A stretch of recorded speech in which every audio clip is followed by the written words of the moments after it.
Grabando. Chicos, ya, ahora sí, vamos a grabar solo la Guerra Fría, ya la Segunda Guerra Mundial pues no la hemos podido grabar. La Guerra Fría es un enfrentamiento. A ver, cuando termina la Segunda Guerra Mundial, ¿qué países surgen como las dos grandes superpotencias? Estados Unidos y la Unión Soviética. Surgen como las dos grandes superpotencias del mundo, ¿no? Francia, Inglaterra, Alemania están destruidas. Por lo tanto, los dos grandes vencedores son Estados Unidos y la Unión Soviética. Estados Unidos, él sigue un plan llamado el capitalismo, un sistema político y económico llamado el sistema capitalista, y la Unión Soviética sigue el sistema socialista, el sistema comunista. Entonces, acá la Guerra Fría va a ser un enfrentamiento ideológico y un enfrentamiento político de sistemas que se desarrolló en la segunda mitad del siglo XX, ¿no? Entre las dos superpotencias que surgieron de la Segunda Guerra Mundial, Estados Unidos y la Unión Soviética. ¿Por qué se llama Guerra Fría? Porque nunca se enfrentaron entre ellos. O sea, ni Estados Unidos le declaró la guerra a la Unión Soviética, ni igual. ¿Por qué? Porque eran dos superpotencias, tenían tanto poder que si se hubieran declarado la guerra a Estados Unidos a la Unión Soviética o viceversa, hubiera sido el fin del mundo como lo conocemos. Por eso es que nunca se declararon la guerra. Pero sí había tensiones, había pequeños conflictos chiquitos en países aislados donde se veía el enfrentamiento de estas potencias. No, no quiero con esa mierda. ¿Ah?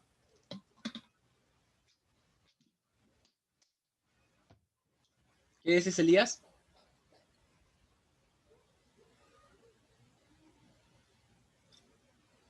A ver, estoy diciendo que se llama Guerra Fría porque nunca se enfrentó ni Estados Unidos ni la Unión Soviética. No se enfrentaron entre ellos. No se enfrentaron. ¿Ya? O sea, había tensiones, había pequeñas disputas, pero jamás se declararon la guerra porque eso hubiera significado la Tercera Guerra Mundial y probablemente el fin del mundo como lo conocemos, ¿no? Por eso se llama Guerra Fría. ¿Quiénes se enfrentaron? Estados Unidos capitalista y la Unión Soviética comunista. Bien, acá tenemos el mundo bipolar, ¿no? El mundo que se dividió, ¿no? Entre los países azules, que son de capitalistas y de influencia de Estados Unidos, y los países rojos de influencia comunista de la Unión Soviética. O sea, ese se llama el mundo bipolar, el mundo dividido en dos grandes bloques, y cada bloque compite por ver cuántos países más junta para su lado, ¿no? El chiste era juntar la mayor cantidad de países como tus aliados, zonas de influencia, ¿no? Entonces, los bloques se van a formar entre 1945 y 1949, ¿no? Ahí está, aparecen pues repúblicas en Polonia, Checoslovaquia, Hungría, Rumania, y Alemania se divide en dos Alemanias, República Federal Alemana y República Democrática Alemana. Eso ya les expliqué.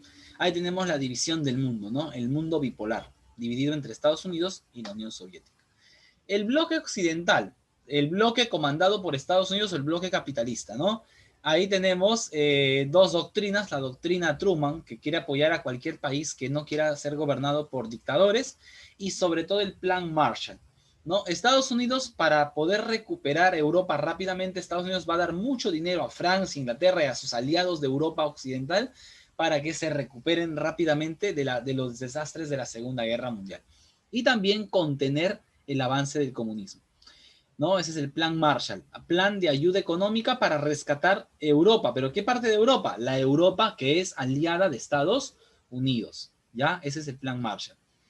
También Estados Unidos va a firmar el Pacto Atlántico o la OTAN. El Pacto Atlántico no es otra cosa que una alianza militar entre Estados Unidos, Inglaterra, Alemania, Italia, ¿no? De la gran mayoría de países aliados de Estados Unidos de Europa firman una alianza militar con Estados Unidos llamada la OTAN, ¿no? Para enfrentarse a cualquier enemigo en el futuro. Por el lado de la Unión Soviética también respondió, ¿no? Van a firmar, por ejemplo, responden con el plan Molotov, ¿no? El plan Molotov para hacer que Europa del Este se recupere. O sea, prácticamente se dividieron Europa, Europa del Oeste para Estados Unidos, Europa del Este para la Unión Soviética, ¿no? Todo lo que un país hacía, el otro lo copiaba. Estados Unidos tiene el plan Marshall, la Unión Soviética el plan Molotov. Estados Unidos firma el Pacto Atlántico, la OTAN, para hacer una alianza militar. La Unión Soviética firma el Pacto de Varsovia, una alianza militar entre los países aliados de la Unión Soviética, ¿no? Para contrarrestar a la OTAN. O sea, vemos una situación de equilibrio entre estas dos superpotencias. Comienzan las tensiones bélicas, ¿no? La guerra. conflictos bélicos, o sea, guerras en países terceros, en los que se ve a los norteamericanos ayudando a un bando y los soviéticos ayudando al otro bando. Ahí se veía claramente la Guerra Fría, ¿no? Por ejemplo, en la Revolución China, los soviéticos apoyan al bando comunista chino y los estadounidenses apoyan al bando capitalista chino. Se ve claramente, pues, la Guerra Fría, ¿no? Apoyando a los bandos que son de su interés. En la Guerra de Corea, Corea del Norte es comunista y Corea del Sur es capitalista. Chicos, Corea del Sur es capitalista. ¿Recibe el apoyo de qué país? ¿Qué país apoya a Corea del Sur en la Guerra de Corea? Estados Unidos. Estados Unidos, ¿no? ¿Y qué país apoya a Corea del Norte? La Unión Soviética. La Unión Soviética. Entonces tienen que tener eso en mente. Nunca se enfrenta Estados Unidos y la Unión Soviética directamente, pero siempre que había guerras en un país entre comunistas y capitalistas, ahí se veía el apoyo de cada país a su respectivo bando, ¿no? Ya sabemos finalmente, pues Corea por esa razón nunca, no, la guerra no terminó bien, no se ha vuelto a unificar Corea. Entonces cuando tú ves Corea del Norte es comunista y hasta el día de hoy Corea del Sur sigue siendo capitalista. A partir del año 1953 hasta el 73 ya va a haber una especie de paz, ya no va a haber tanta carrera, tanta confrontación, ¿no? Se tranquilizan las relaciones, ¿no? Nikita Khrushchev y Eisenhower van a tranquilizar las cosas, ¿no?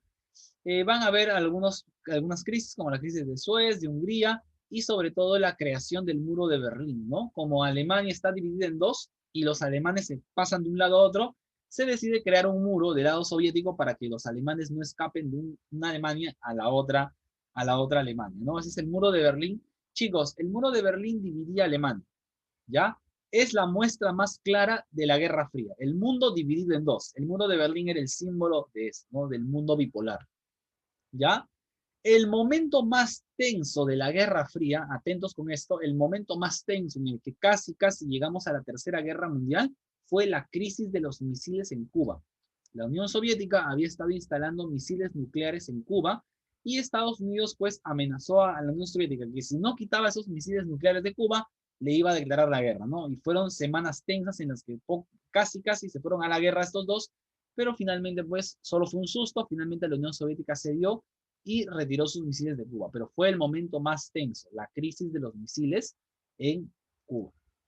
¿Ya? Ahí tenemos las tensiones bélicas como Cuba, el pulso, ¿no? Los pulsos entre Khrushchev, Kennedy, ¿no? Estados Unidos contra la Unión Soviética. Y finalmente, para evitar estos problemas y que se declaren la guerra, ven aquí el teléfono rojo. Se estableció un teléfono entre la Casa Blanca y el Kremlin, ¿no? Un teléfono directo. O sea, para arreglar cualquier asunto, el presidente de Estados Unidos podía llamar al presidente de la Unión Soviética y conversaban por teléfono, ¿no? El famoso teléfono rojo, para mejorar las relaciones y evitar que se vayan a la guerra nuclear, ¿no?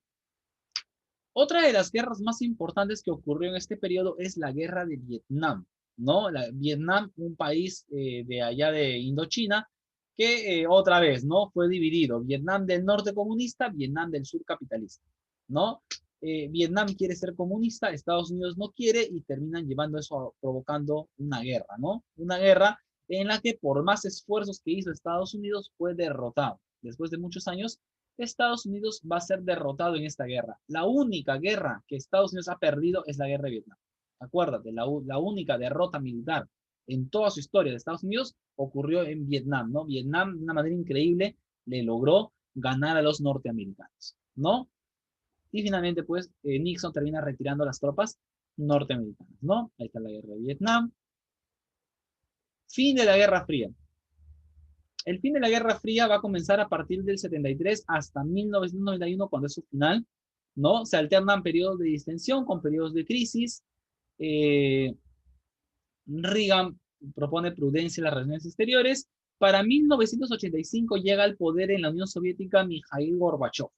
Y Mikhail Gorbachev llega cuando la Unión Soviética se está desintegrando, la Unión Soviética se está desplomando porque el sistema o el modelo comunista no es viable.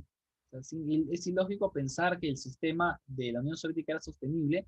Había hambre, había miseria en la Unión Soviética, ¿no? Y finalmente eso termina haciendo que Gorbachev se dé cuenta de que el sistema comunista no los está llevando a ningún lado y trata de volver a la Unión Soviética un poquito más capitalista como Estados Unidos, ¿no? Aplicando algunas medidas como el glasnost o la perestroika, Finalmente esas medidas llegaron demasiado tarde, no dieron resultados. Para el 89 cae el muro de Berlín y Alemania se vuelve a reunificar, ¿no? La caída del muro de Berlín es el símbolo del fin del mundo bipolar, ¿no? El mundo ya no está dividido, ahora el mundo se une. Y 2 años después, la Unión Soviética se desintegró por completo, ¿no? Se desintegró por completo, cayendo el bloque comunista, y la Guerra Fría la gana Estados Unidos, ¿no? La termina ganando Estados Unidos y se vuelve la primera potencia mundial. Estados Unidos, luego de la desaparición de la Unión Soviética, está la caída del muro de Berlín, ahí está Mikhail Gorbachev, Ronald Reagan, ¿ya? También vamos a hablar de que es interesante saber que en la Guerra Fría hubo mucha propaganda, ¿no? Por los dos bloques, el bloque comunista y el bloque capitalista, lanzaban siempre propagandas para buscar favorecerse ellos y desprestigiar al rival, ¿no? Esto buscaba subir la moral de su país, desde carteles hasta películas de cine, radio, televisión, libros, cómics, todo buscaba desprestigiar al otro y favorecerse ellos, ¿no? Y ustedes, chicos, han visto algunas de esas películas donde se ve ese enfrentamiento estadounidenses contra soviéticos, ¿no? Ahí tenemos, por ejemplo, algunas imágenes, ¿no? De estos enfrentamientos, la guerra de la propaganda, ¿no? Propagandas comunistas, propaganda capitalistas, todo eso, ¿no? También tenemos las películas. ¿Quién no ha visto, pues, a esta Sylvester Stallone, ¿no? Rocky o Rambo, ¿no? Esta creo que es Rocky 2 o Rocky 3, no me acuerdo cuál de las dos es, pero ¿quién es el bueno? Rocky, que es con su short de Rocky Estados 4. Unidos, y está el malo. ¿Quién es el malo? El soviético, ¿no? Ese batallón que es el enemigo a vencer. Iván Drago. Claro, entonces ahí vemos claramente, pues, hasta en el cine, cómo se dio este enfrentamiento, ¿no? Esta guerra para matar, ¿no? Desde la Unión Soviética también hicieron películas desacreditando a ellos, ¿no? Por ejemplo, Rambo, ¿no? En la película Rambo 3, ¿quiénes son los enemigos? Los soviéticos, ¿no? Los soviéticos. En la película Rambo 2, ¿quiénes son los buenos? Rambo y los norteamericanos, y los malos son los vietnamitas. O sea, la guerra de la propaganda, la guerra del cine también, cómo se llegó a dar, ¿no? Y con eso, chicos, hemos terminado la clase del día de hoy.